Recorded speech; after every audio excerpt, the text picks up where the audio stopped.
Well, anyway, you probably know it. so, yeah, maybe. So anyway, we got a...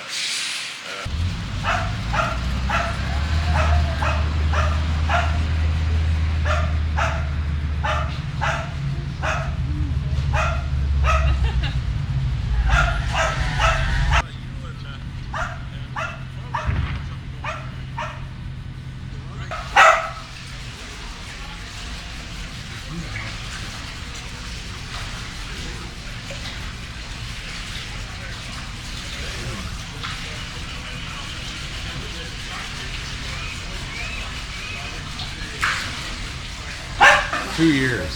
I kept looking and said, they're not parking. Good job. He's got the run of the place. Yeah.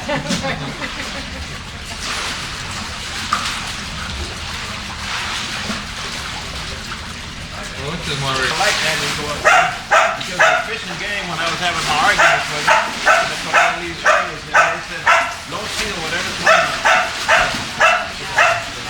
I've seen that in the national state on rock and everything else, and you have sea. Come on, Kenny.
These three here have got the vitamins in them now. So I get them separated here.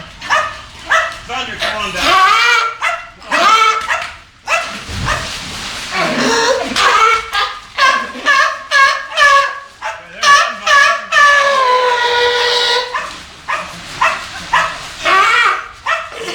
There's your... Now you can... Shot of this. If I throw the fish right, he can catch it in midair. I'll try and do it.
out of every 5,000 that goes through that don't understand it.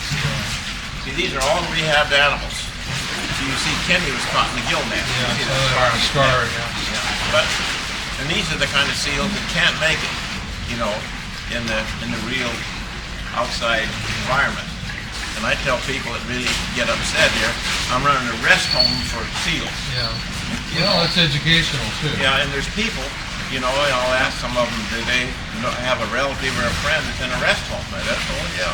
Those people are the ones that can't compete in the real world, so they're the ones that should be in a rest home. Yeah. The same thing applies to seals.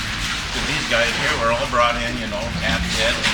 Well, Kenny, it took him almost 4 months to heal up on his neck.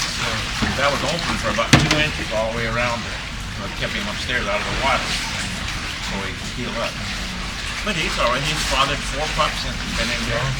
Female, so I'd say he's leading a kind of normal life. Yeah, yeah, that's a good life.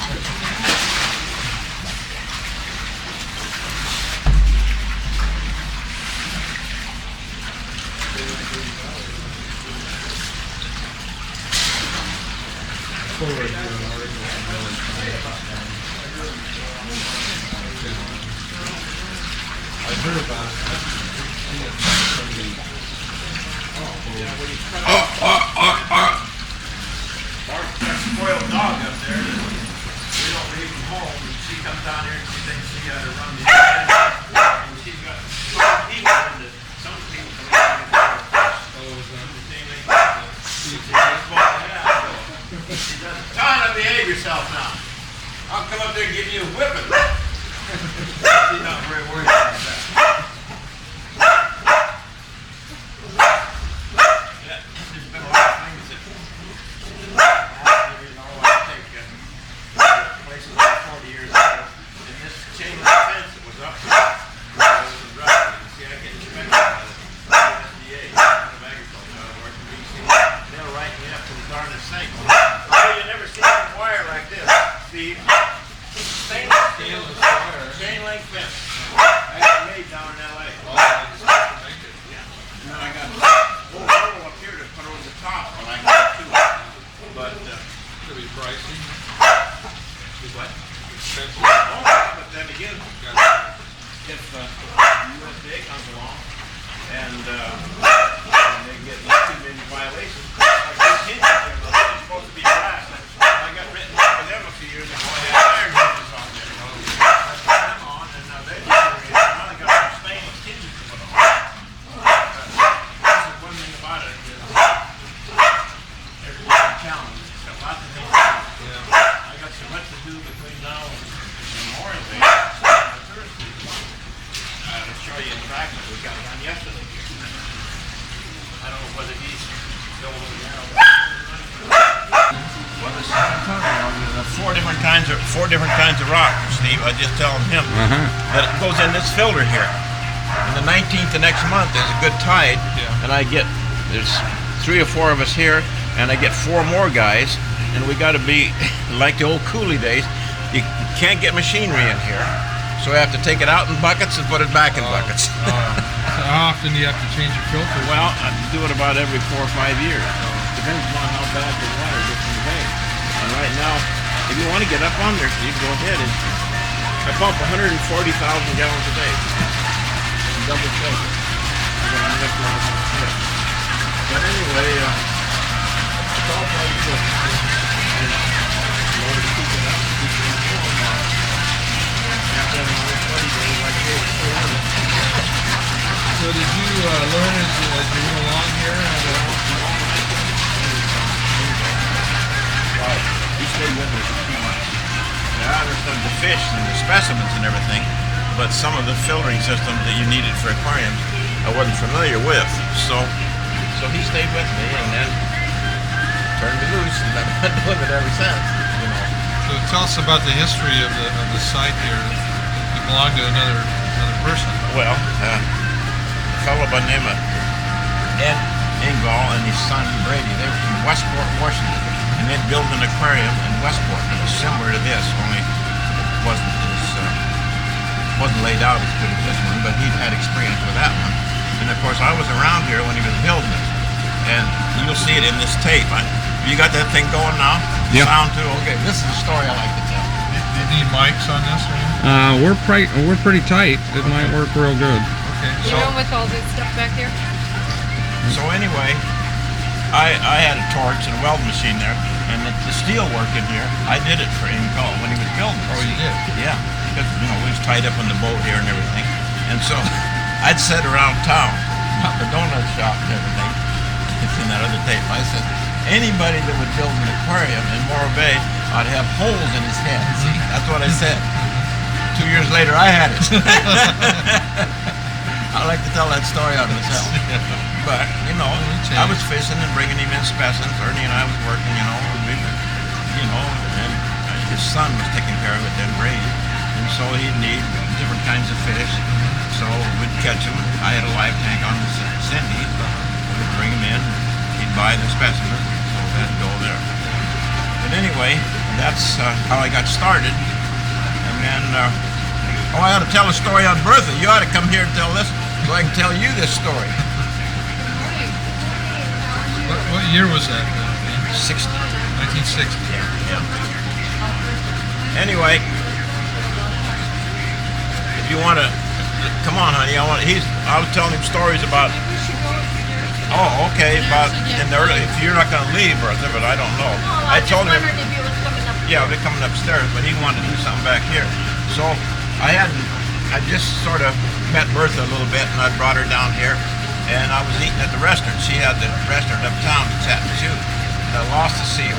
And of course, I was raised on a farm, and I didn't like to leave dogs, and a horse died while I was, you know, I can show you a horse I had up there. So I come up to the restaurant one day with tears in my eyes. I'd lost a seal. And she says, I just can't believe any man that would have tears in his eyes for losing a seal. So now that when she got involved in it a few years later after we got married, then she was hooked too. That's what I wanted to tell a story on her. And I don't know if you can get that on the tape or not. Got it. But, okay, well, That's a nice story. well, it's a true story. That's the main thing about it. And of course, you well remember, Ernie and I had a lot of experiences, you know, working abalone, bringing in specimens, catching octopus. I don't know if Steve, if you want to do some of the aquarium in here now, or do you want to do it later? Anytime you want. Yeah. Well, if you want to go upstairs, have a cup of coffee and get started, or down here, whatever you want to do.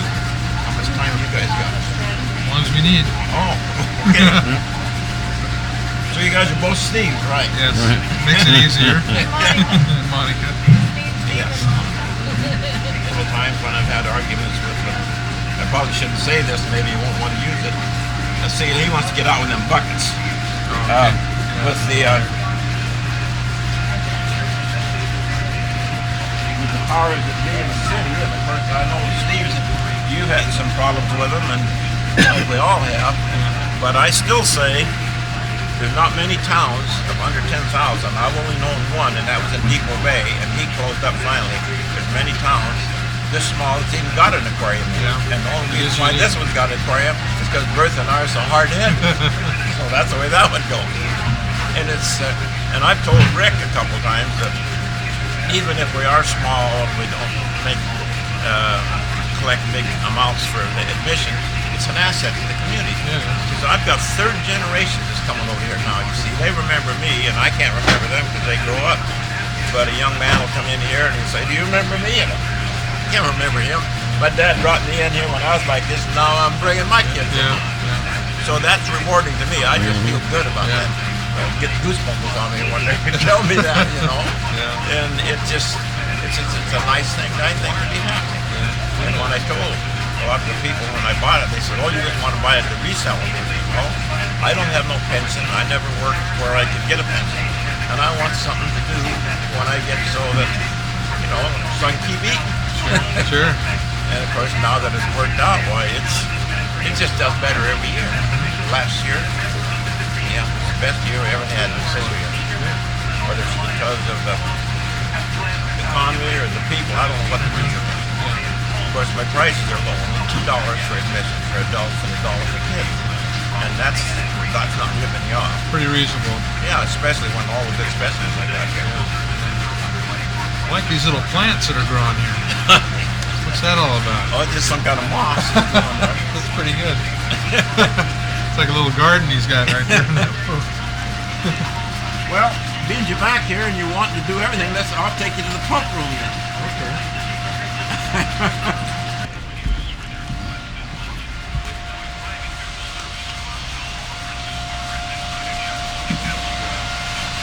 Got that helmet on you. I wonder if they ever did anything that was hard hats, you remember Lanky Tipton? Yeah.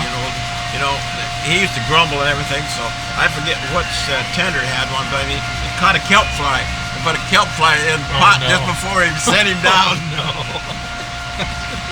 There's something really to complain about. Go ahead. So anyway, it's probably noisy in here. All right.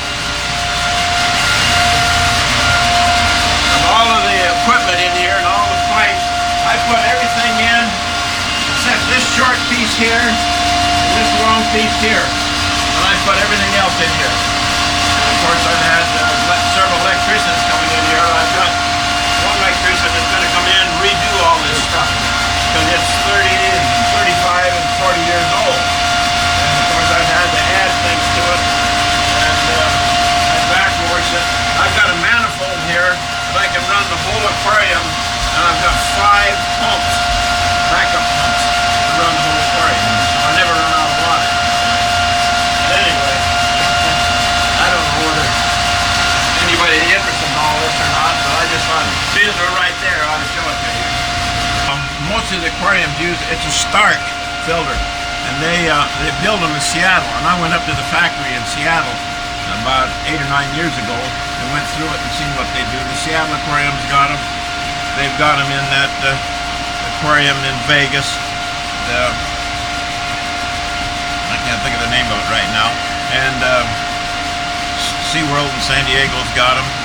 And I've been through the filter room in the Monterey Aquarium. I don't know if they've got any of these up there or not, but they have various sizes of them.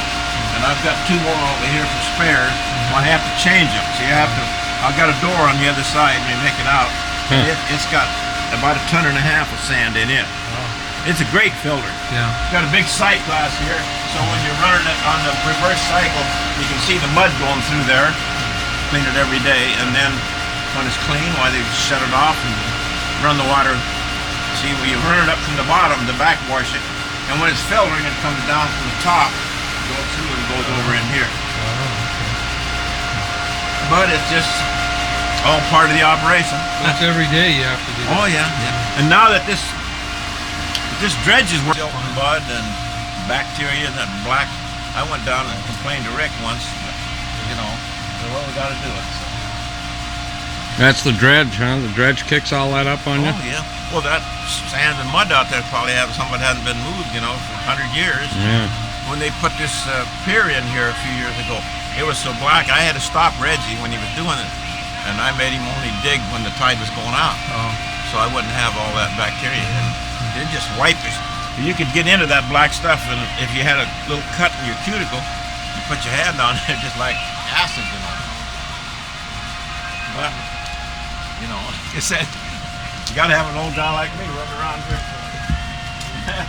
trying to do these things.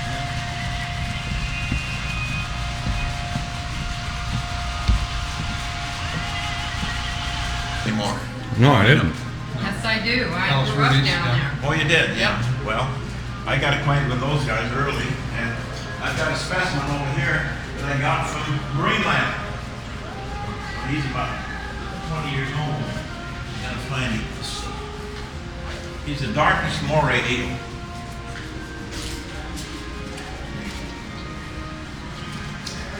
That's brown. Yeah, here he is right here. Yeah, it's pretty good size. And the other 2 light brown ones, I got them from SeaWorld in San Diego. And I've had them about 15, 16 years. I haven't had him 20 years. Of course, they're closed up now. What's this big fish up top? That's a male sheephead. Yeah. Yeah. We found him here earlier. They're there. Oh, you're not? Ellis is in the hospital. She's not Yeah. very good shape. No kidding. Well, what happened to her? Yeah? Told her blood pressure was too high. Yeah. So a couple days ago, the doctor gave her medicine to knock down the blood pressure and knocked it way down as the family died. No. Blood pressure went down to 100. You had to take him out to the yesterday, right? That's what Steve talked to you. Yeah.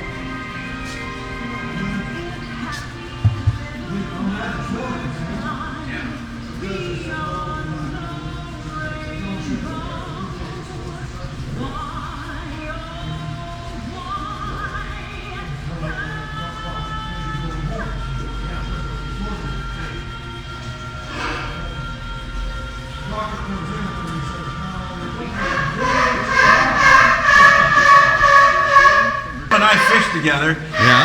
What was about, 14 or 15 years we worked together? We started out fishing right after we were salvaging it. Yeah, doing both of them together, yeah. Yeah, it was the late 50s. I guess it was, yeah. So, anyway, we've been friends for a long time, but the remarkable thing about it is some of the other crews on the boats, remember, they'd have trouble. But Ernie and I, we stuck together for all them years. We worked it, didn't we, Ernie? We'd go out when the weather was tough and almost get Any kind of weather. And a lot of people used to criticize us and say, that Porter and Tyler, them guys are crazy. When they used to say that about us. But we tried to work it as a... Well, I remember one day, we wanted to go out there in a storm. But we thought we could get up off of the radar station and up towards Canada. We went up there and the wind was blowing so hard up the coast, and there's no possibility of coming back from Morro Bay. When it's blowing that way, you don't have any places to go in for shelter. So I'm saying there's no shelter from the south end. So we were up there off the radar station, and I heard the weather report said at 2 o'clock it's going to change to the northwest. Well, it sure didn't look that way because it was such a bad storm. If you couldn't buck against it, we got into the club beds and it's calmed it down, the waves down. And I had a big anchor, I just got it out and was getting ready to throw it overboard. And Ernie started hollering at me. It's changed. So the weather's going to change. I didn't believe it really. But then all of a sudden the waves started standing up on end. No blowing anymore. Two winds meeting. And the northwest wind took over and turned around, and then we could get back. You could get back, go downhill again. Otherwise we couldn't have made it. That little 24-foot boat. That was a small boat you guys Oh had. yeah, but it was tough. That boat was a tough boat. I have a dim memory of you guys. I was a little kid up there with the Greek and Yeah. my dad. I was going to give you and Lawrence some pictures. Yeah. They didn't take pictures when they were salvaging. Do you have a few minutes where you can go up to Dean's office and Yeah, have some? it's dark out in here. Yeah, let's go up there. The judge on that because I he's. want to leave these pictures of you for you and Dean. Me and you and Lawrence. Yeah. Okay. Well, Steve will probably want to make copies of them too.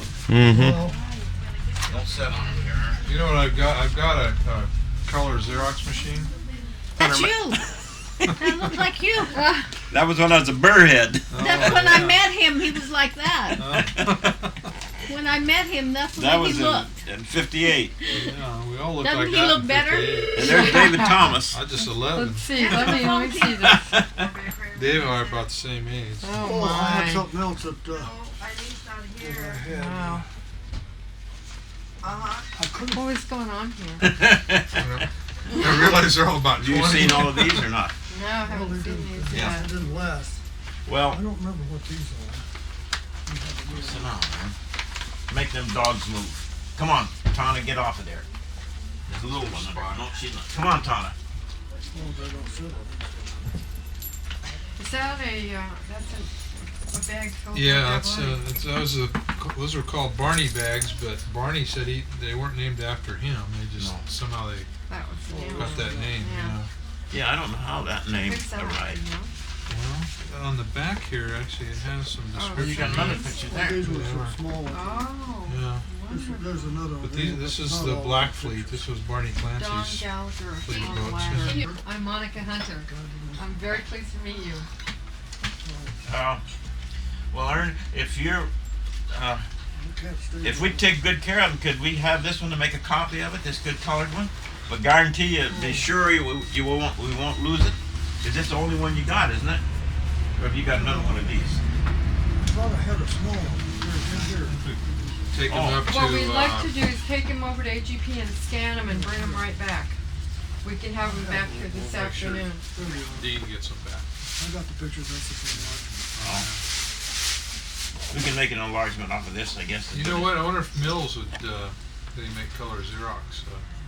Yeah, they do, I think. We're Well, gonna scan them. You know, Well, I run just- That's the best an copy. interesting experience the other day. Oh, I was you over can to print Then you Yeah. can print them, you can do I was over anything to with Drug Right the other day, you know, Mhm. and there's a lady there that works on the pictures and everything, and I was talking about the aquarium and everything. She says, you know, my grandfather is an old abalone diver. And I says, yeah, well, I think I probably know him. Who's your grandfather? Frank Brebs. Oh. And she does these here. And and she is really good. Yeah. You can go over there and Oh. they can make one of these in 15, Ernie, 15 hi. minutes. You remember Haven't seen you in a long time. Bertha's Thank you sister? very much. She's your That sister-in-law. Yeah, she's my sister-in-law. Haven't seen you in a long, long I'm time. glad to see you. Me and your son were buddies like And, this. Anyway, Carson. there's two Steves here. Oh, yeah, and Carson, Monica. well, you know that. Yeah, I'll Good see you stout. later. Bye. Bye-bye. Bye. Everybody knows See you Carson. later. Have a nice trip. Oh yeah. Yeah, thank you. Well, I knew him from high school wrestling. But I need my exercise. I need my exercise. Yeah, These are for you and Lawrence. Okay. two of each. Those are tremendous. We rigged that thing up, Yeah. and that's what we should have had. Yeah. Oh, yeah. Yeah. Because you could pick up anything, Mm-hmm. bring it up, Yeah. and then lay it over on the deck, and then winch it Oh, I right see out what in you the mean. deck. Yeah. Saved an awful lot of. Who's this? That's Henry Oh, yeah, yeah. Henry Adams. Henry Carson. Adams. Yeah, yeah. And there's Carson. Yeah. And of course, I'm not in it because I'm Oh, the there's guy Carson taking the there. pictures. Yeah. That's the way it goes, I sir. mean, it's the third time. There's That's that little, Carson there's there. that little boat that's going to hell here in Morro Bay now Well, Okay. that we used for Can I all help that you do work. something? what kind of we're hull just is kind that? of trying to get Is some that a Radin arranged. hull? No. They It's are not. way. No, Fill in here. it's got a See what we can do. Hey, got a Midget. rat type cabins remarks about it. Yeah. Why are they saving that All old those scout? beautiful boats, Yeah. and they're rescuing that one. Yeah. It was That obvious the, to That was us. the one with the water pump on it, and soon as Carson got on it, he started helping putting the fires out. It was a workboat. I mean, it was obvious to me why they were saving that. Yeah, boat. they knew what it was They for. knew what but it was. the guys on television didn't. No, that was some. Well, some gals. you know, they have to do what comes in their mind. Like Neil Farrell, he's a good guy up here at the Sun Bulletin, but sometimes he gets off on the wrong road Yeah. because he don't know, you know, and he just has to be a reporter. I shall take this one out, and you can have all those. Oh, those are great. My grandson's got a computer. Oh. He made okay. these on that. Yeah. He's the one that started. What's that one with all the little pieces? See, he Did started. he put the dates He on? started making pictures. Yeah. Well, that's nice. We interviewed Lawrence about 6-7 months ago. So Well, you did. Yeah, we did. Yeah. He was a lot of fun. All you guys are a lot of fun. I don't know. But that's all right. We get to be 80, we don't get too excited, do we, Ern? Well, It's you know, either he's a few months older than me or I'm a couple months older than him. Your birthday's in December, isn't it? That's what Lawrence didn't tell you when we were down there doing all that dangerous salvage work. I was the only diver. Lawrence couldn't swim then. he couldn't. No. No. What was he doing? And his wife demanded he couldn't go down at all unless he wore his life preserver all the time. Oh. Yeah. Makes it hard to Well, when you swim. get down there doing hard work, the life preserver gets in the way. See? Remember they used to crank it up before you made that, put a little engine on there, Yeah. on the winch. You'd crank it up, you know, you get to take the life jacket off. Mhm. And a big wave hit the raft, Oh, no. a big one, flipped it over. Jeez. I saw the wave coming and dove into the ocean because I didn't want to be hit with it off the raft. When I came up, all they found was a raft upside down. No Lawrence. Yeah. Oh, no. Oh my God, he's gone. So you see, in order for that raft to work, I got some pictures at home. It's got the raft in it. Here's one right here, the raft right here. Yeah. Oh, You see, there's but this is not the raft he flipped. This is before No. we had that Yeah. big one. Yeah. It's one of those military surplus ones. Yeah, it was, they used Well, it had a net bottom. World War II So when pontoon it bridge. flipped over, he hung onto the net. Oh. And he crawled out, used the net to crawl out on it upside down. Oh. You know, but I thought he was gone. Yeah. No Lawrence, and it's just a raft upside down. I'll sit over there in my desk. We had some hairy-raising But experiences. we wouldn't tell his wife about it. Yeah. She didn't want him to go Probably. down there in the first place. That was probably a good move. Don't tell a wife about that. If you want anything exciting to happen, don't tell your wife, see? Yeah. She didn't hear. She didn't have her. Two-way street, I'm listening. I'm She didn't have her hearing aid turned up. listening, I'm just not saying never heard anything. anyone I'm like learning. I know. I was just teasing Bertha, John. But it makes sense. Well, I don't control it right. I've got a remote. when did you guys start your partnership? And I guess it was before we was doing this. 58, 56, didn't we, Ernie? I could get that book out. Let's see. Were you both diving at the time? Or No, Ern was This is using light. This is in '58, Yeah, and that's about the time we started diving for abalones. yeah, right. And it was right after El Nino. Oh, Yeah, wow. yeah, that's right. It was, wasn't it? Yeah. To the big El Nino. And all the abalone 56. divers were they couldn't pick enough abalones to get back in. The abalones didn't grow during the off season, Right. so they were all wondering how they're going to pay their bills, you know. So, Right. so they went out to find abalones. They couldn't find enough because, like I said, they hadn't put on new growth. Why don't you turn your chair around? Well, Actually, we're ready. That's We're a- ready to move you over here and Oh, sit well- you down right here. We kinda got a I don't plan. want- we well, went to.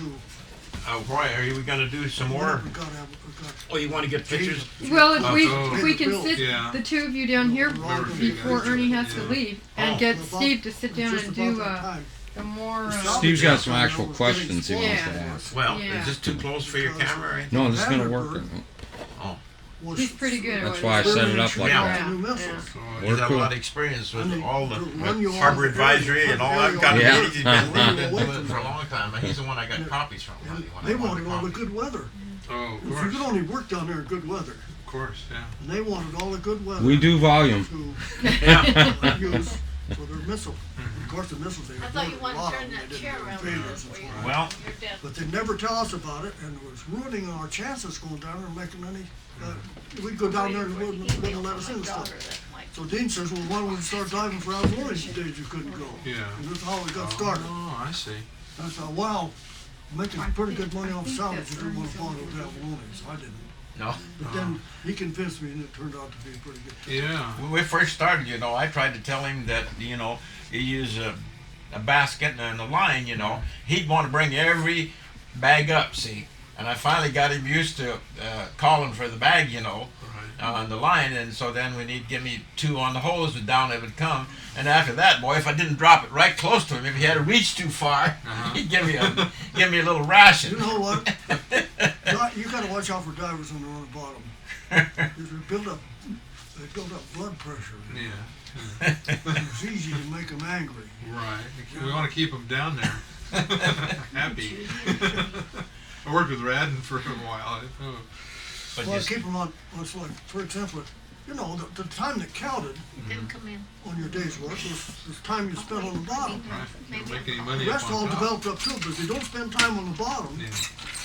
then that doesn't work. Yeah. Well, another diver, the lanky kid, he smoked. He smoked all his life until he got emphysema. Yeah. Well, then, so they took him off of cigarettes, and he thought he'd make it on cigars. Oh. And he would come up Yeah. next to Dean and I when the boats are near. He'd come up on the ladder, he'd have to take his helmet off and give him a cigar, and he'd stand there smoking it while the rest was down there working. So everybody said that those were the most, Lanky smoked the most expensive cigars in the United States. Because it really cost him, because bottom time was Yeah. losing. Critical. he was, but then he got to where he couldn't smoke the cigars, he was running short of breath. Emphysema. And one time, he was, Lanky was on the bottom, and we weren't far away, I guess. I think we were just in, we were up towards the radar station. Yeah. And they were just in from us. And Lanky had just gone down, and they were come up to a thick kelp bed. Lanky went down and started into it, see. And Richie was running the boat, Yeah. and his line tender, and they weren't watching well enough, see. So when he went down and started in, all of a sudden there's a big jerk on the line. And they said, the old fool, he says, they said up there, he got in the kelp and he panicked. You know, Yeah. you're pulling him up, you know, three, come up frantically. So when he got up on the air and they unscrewed his helmet and he asked him, he says, where's the air? They hadn't turned on the compressor. Fire that deckhand. It wasn't Poor old Lanky's fault at all. That was a bad tender. But he had a bad emphysema from Oh, smoking. yeah. Well, where did you get your diving training? Um, Did you have any formal I never training? went to any school at all. Oh, But you started out in World War II. You got And I like homemade. to swim and all that. yeah. I'd been a lifeguard in Tascadero Lake when I was a kid, 14 years old. And then I was in the Army though. You know, I chose the Pacific. I couldn't stand the idea of being in since I was a rifleman, being in some foxhole over in Europe in the snow or something. Yeah. So when we were on some of those islands, the water was warm and the temperature was wonderful. You know? Yeah. You could go in the ocean and not freeze your tail like you did this one. Yeah. So I really liked to dive, and then I was introduced to fins by a Marine that they was sending to Iwo Jima. They pushed the boulder, the Marines camp off of Saipan. They pushed it right off into the ocean to get rid of it. And when they sent all these guys to Iwo. Meanwhile, he had a pair of fins. He wasn't going to use them, so he told me I could have them. Oh. It's the first time I got introduced to the fins, and that just opened it up for diving. Yeah. Did you have a mask too then? No, I didn't have a mask up there, and then, but the natives, I got one. They carved. They take a piece of glass, like that, and take a limb, you know, and a section limb, and Yeah. carve a hole in it, and then go carve get a something part over of it there. to Okay. Sure. Go right fit ahead. the face. And Yeah. that was her mask. Oh, they made like goggles. Goggles. Oh, okay. So That that's would what I opened up started. everything probably. Huh? Yeah, and then when we came back here, they closed Camp San Luis and Camp Roberts about 6 months apart, and it made a depression here. I didn't have any work, Yeah. so I didn't know what to do. I moved down to Redondo Beach. And then Redondo Beach, I met Mel Fisher, Oh, yeah. from the Etosha, you know. Right. $400 million worth of treasury funds. Well, anyway, I met him when he had a dive shop down there called Skin Divers Paradise at the south end of Redondo Beach.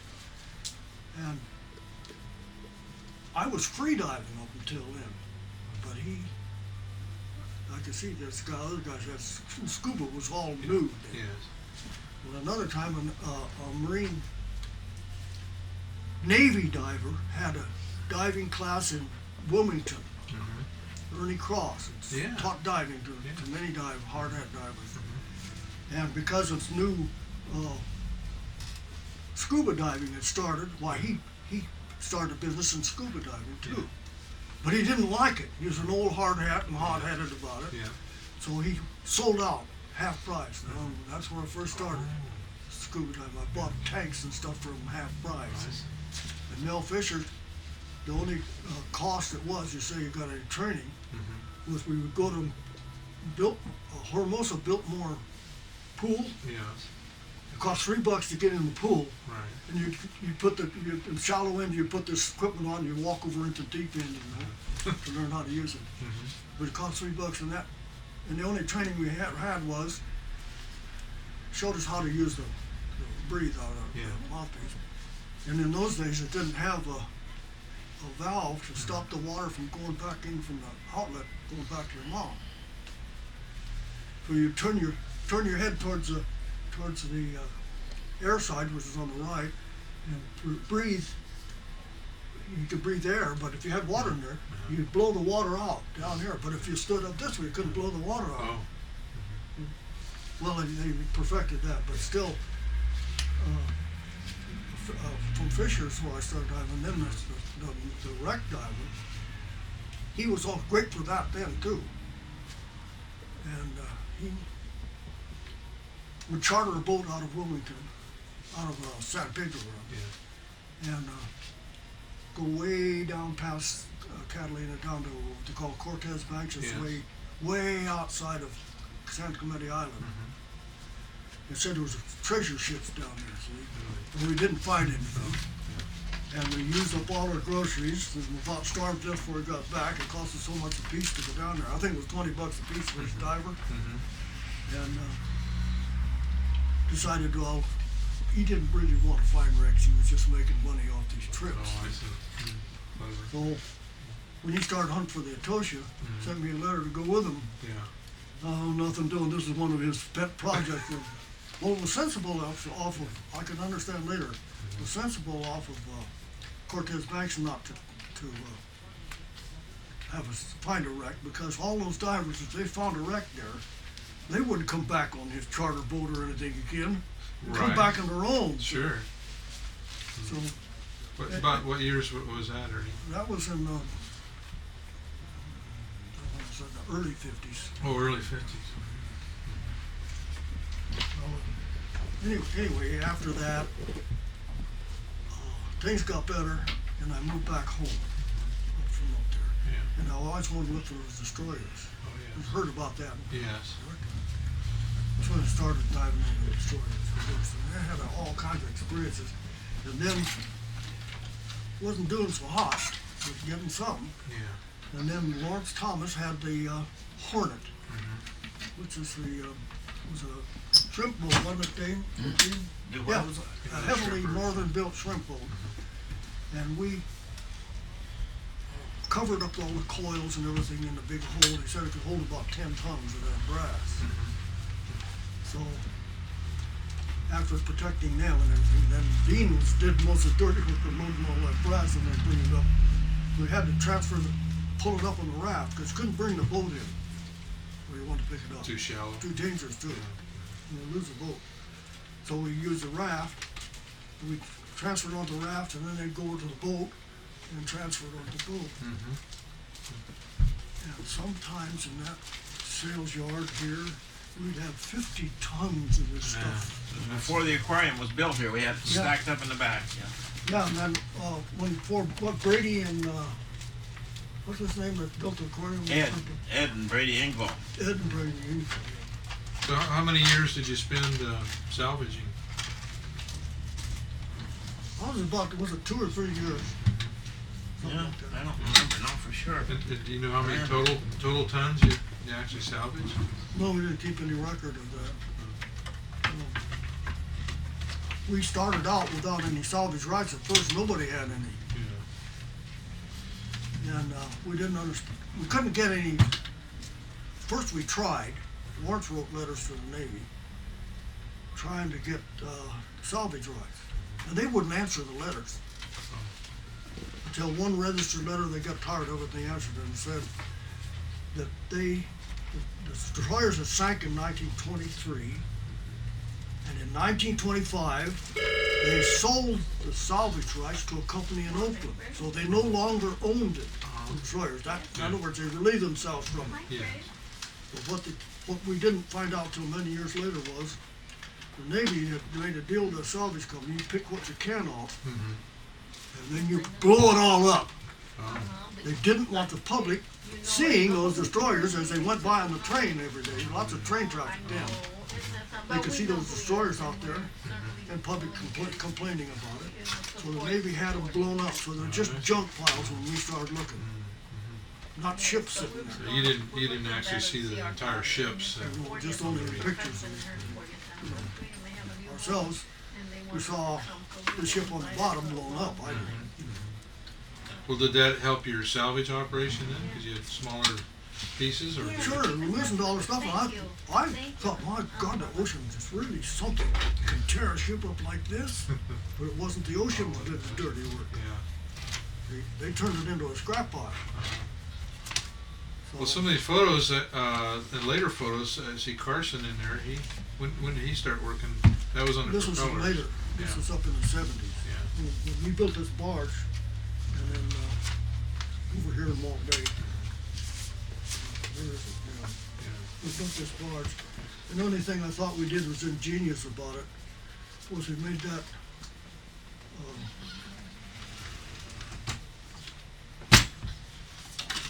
apron like deal, see? Yeah, so that you could pick up anything. You didn't worry about, you know what's wrong with ships putting stuff aboard with a boom. That thing will swing way as hell. Right. in bad weather. Right. But this didn't happen. Mhm. You brought it up underneath, and the bottom of this, let's see, where's the picture of it turned around? Yeah. See, Right. the bottom of it curved, so that when it was down, it protected the back end, Yeah. stern. No rocking. Mhm. And when you picked the thing up till it was on a balance, fulcrum, you know, where it was, well then, you said lay it over on the deck, you slit, and then they use a winch up here, Yeah. and pull it back up where you That's want it. pretty clever. So it was real easy without any damage. You can work in almost any kind of weather with it. It's just like this raft. Dean knows how that was. With a raft with a bottom cut out of it Mhm. and a net put in instead. You couldn't get swamped. Yeah. You couldn't get flooded and sink. Right. Waves would break right, they'd just go right through it. Right through it. You'd get wet. You better hang on to not get knocked off. But we didn't worry about how bad the weather was that way. What we worried about going down there with bad weather, where we're keeping the boat, the big boat. Where could we keep it safe? Right. You Yeah. know, the only safe place was behind Woodbury Rock, but it was only safe in certain conditions. This rock right here. Oh yeah. The northwest came in this way, and if you got around behind it, we're kind of behind the rock. Yeah. And around behind there's a little lee in here. But we had a very hard time finding a place where you could anchor the boat and have the scope so it could swing around Oh. all the ways without hitting the rock Yeah. or being out in the weather. But you probably could pull the boat in there. Yeah, so we Sure, could yeah. put it in there, but that's only good weather. We got too bad you couldn't even be in there. So Dean, you were the tender in this operation Yeah. primarily? He did most of the dirty Yeah. work. What It was kind of- really hard moving all that brass. And he'd get down in that hole that Lawrence had in that Hornet and fish all that stuff out for us when we were bringing it into the wood. Of course, here was convenient in Lawrence's, where is it? It was convenient because Lawrence had been cutting wood. Oh yeah. And he used the stacks of wood to hide all this junk, Oh. you know, so people wouldn't You complain wouldn't get about it. upset about it. You see, so we had quite big piles of brass. Yeah. So we have it out of sight. Well, he had the wood, he had it behind wood, and then he had another place where he piled up boxes. The fishing boxes, I Some guess. blinds. Yeah. What kind of air system were you using? First, we were just using air bottles Oh, you were. because I didn't want any lines. I mean, in that junk pile in bad weather, in any kind of surge, very dangerous. You didn't want lines hooking on anything. But then later, we got more used to it. Yeah. Well, then we started, Dean rigged up a compressor, and we used a hookah then. Uh-huh. And that way we didn't have to carry 15, 16 bottles down there and trip. Yeah. So were you primarily just swimming? You weren't using any hard hat gear? No, I didn't go for hard hat. Did you I've ever seen do too it? many guys you are in the hands of the guys on top entirely. And Absolutely. if they goof up, you can't save yourself. True enough.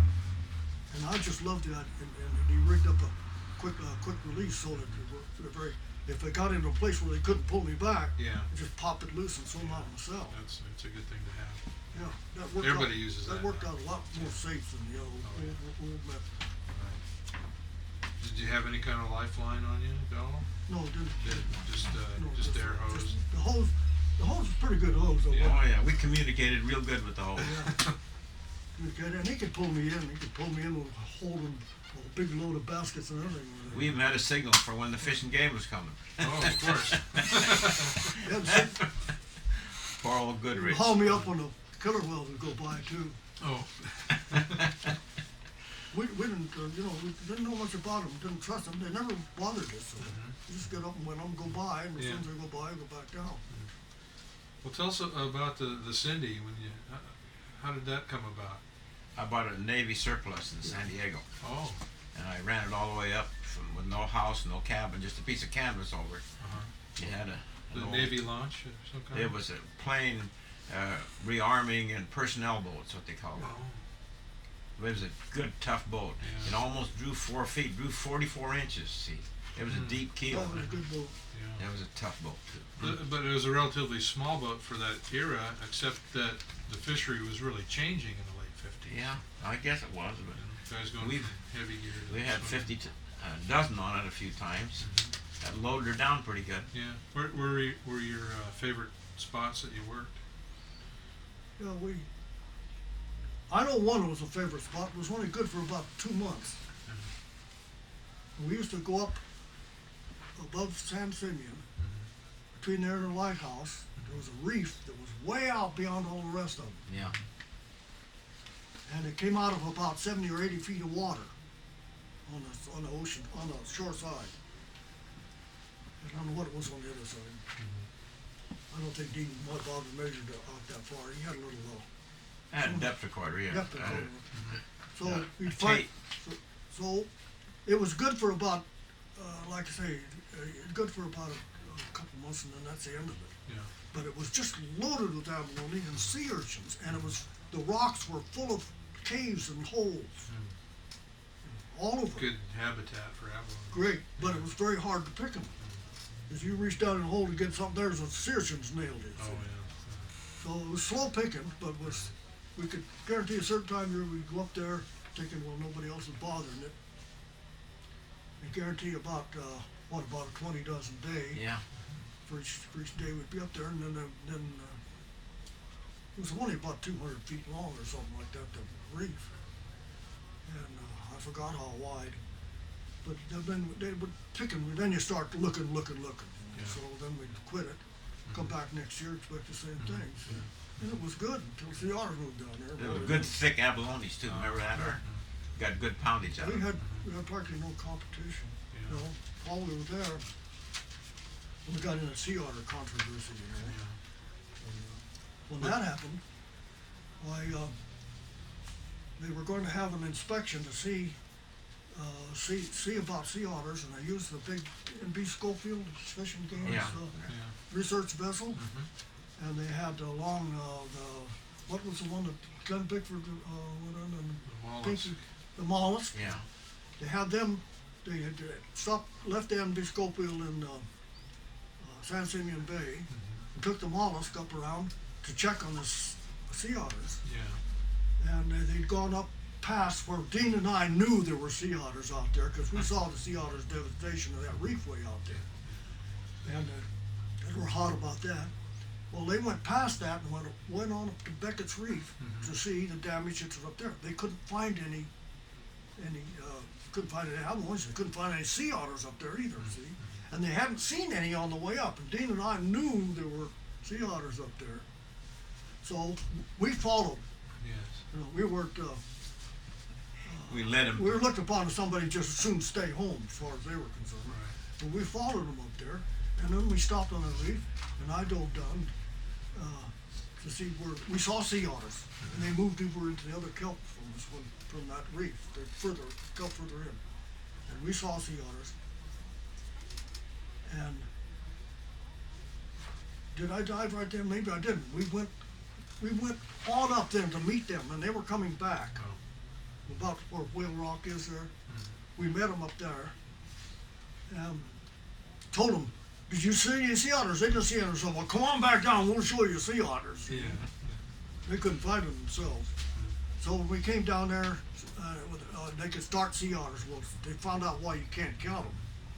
You know, as soon as the sea otters saw them, down they would go, and then one would come up over here, and then one over there. How are you going to count them? Yeah. And some are down and some are up. But I forget what we counted before we went up there. I think it was what, 20 or 30? Yeah. Something like that. Good number, yeah. Doesn't matter. Anyway, I said, we want to show you the devastation that these animals have done down here. And they had used up their air except for the reserve. Yes. Gene Needham and what's that other diver? Oh, Pinky? And that other one, not Pinky, no. Glenn? Wardens. Thomas. Oh, Hugh? Hugh Thomas. Oh, yeah. Okay, they were there. They had a news reporter, a woman. From the Sun or what? On board the boat. Yeah, I don't remember. Well, I remember it. Anyway, I went down and I said, show them, because there was abalones with meat still in them, chunks of meat still. You know, Teeth marks in them like when you Yeah. bite an apple. Yeah. and they were just, serious devastation was just broken shells all around, with still all the spines in them. So, I wanted to show them the devastation, because they said they couldn't do what they were doing, see. So they went down, they were reluctant to go, because they were cold from their guys up there, I guess the suits weren't good enough. And they were on the reserve, but they did dive down. Yeah. And I believe it was Russ Goodrich that came up with some of the shells to prove, Yeah, to that's prove, right, you know, yeah. that they did waste them. Of course, in the meetings and everything they've had with so-called biologists and the Fish and Game and all that, they were denying that the sea otters wasted anything. Man's the only one that wastes anything. See? And what they've never seen in Morro Bay here, for instance, is those gaper clams. Their necks stick up off the bottom. Big siphons. Yeah, siphons. Otters go down, and if they don't dig them out, they bite the necks off. And how many clams are they wiping out when they do that? They don't dig the whole clam off, Kill just the bite the clam. neck off. Yeah. So they were really slaughtering them in here in Morro Bay. No publicity about it I whatsoever. think you were the first one to report that. You were, Yeah, well, nobody pays attention to what I reported. Right. Well, they do after the fact, you know, it's like Yeah. common knowledge now, but back then they didn't have, Back then, we were made fools of, you know. I recall. It wasn't hard to do it, but they sure did a job on us. You Turn the know, radio off, please. for instance, the sea otter, Do what, honey? Oh, turn the the sea radio otter, off, because it's going into. they said that we're big, strong diver, could pry them off, we got a bar, and a little animal, little small animal couldn't compete with them. And I said, after I saw what happened with the sea otter, I said, they pick up a rock and they break their shell. That's against the law for us. Right. They break their shell, and that's how they get them. And they didn't believe it. And the wardens went up the coast, and they went out there and they started hammering on abalones, and they couldn't break their shell. And they said, "Well, big strong man can't do it. The sea otter can't either." Well, I asked them what kind of rock did you use? They picked up a rock about like that. What they didn't understand is you can't move a big rock like that fast. Right. And the cushion of the abalone animal would take up the shock, and it wouldn't break the shell. When they hit it, it's too slow. And the otter strikes were rapid, boom, boom, boom, boom, you know. Yes. And it was a small rock. So I tried to do it. I had to get permission from them. It was against the law for us to use the wrong tools. Right. So I got permission. And I could go out because they told me in front of a whole lot of people in Cayucas, that I was lying, that sea otter couldn't do this. Yeah. And I said, well, I know I could. I saw it happen. Yes. So I said, well, try it yourself, they said. I went out there. I was up, the day Dina takes it up right off the radar station again. I went down, there's about 60 feet of water, and there's a nice big red abalone just on the outside of that kelp up there. And I picked up a big rock and I went boom, boom, and I couldn't break it. So I could give up on that. So then I got a little one, and I went, and it shattered the shell. And that's what the otter was, what made the difference. Proved the difference. So there's a lot of things the otter could do that he wouldn't give him credit for. And then came the day when they had, we managed after fighting for a year or two, trying to get them to see if they could control them, to make a study on moving sea otters, feasibility study. And then the part of that study was they got some animals and they had to stop by. They got them too late in the day. You had to leave them in the Morro Bay Aquarium because they didn't have any place to put them.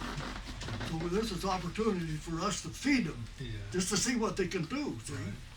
And so we did, and I think I've got a few pictures of that. I got a little movie of that, I think, so it's been very good. It's 8. And we fed this otter. Oh, we went out and dug clams too and saved them Yeah. up until we had enough. Because they said they wouldn't eat clams. We remember? fed this animal 28 clams. Yeah. We fed him, I forgot how many abalones, 4 or 5 abalones a date, and then we fed them crabs to see how they got these critters. Right. And that otter was marvelous. Yeah. Right, In you're the the first shallow place, it tank. had just been captured the day before. Do you expect to be able to feed the ordinary wild animal? Well, that thing took the food just like it'd been there the whole time. And you'd put another table with a plate on it. Yes. Oh boy! Put the otter in there and had to be separated from the sea line. And we put dropped clams in the water, Yeah. and then he put a concrete block, cement block, Just a down part. on the bottom. Yeah. The otter went down and got immediately when he saw it, the abalone, and then he's kind of searching around. He sees the block, picks up the block, and puts it on his It was a stomach.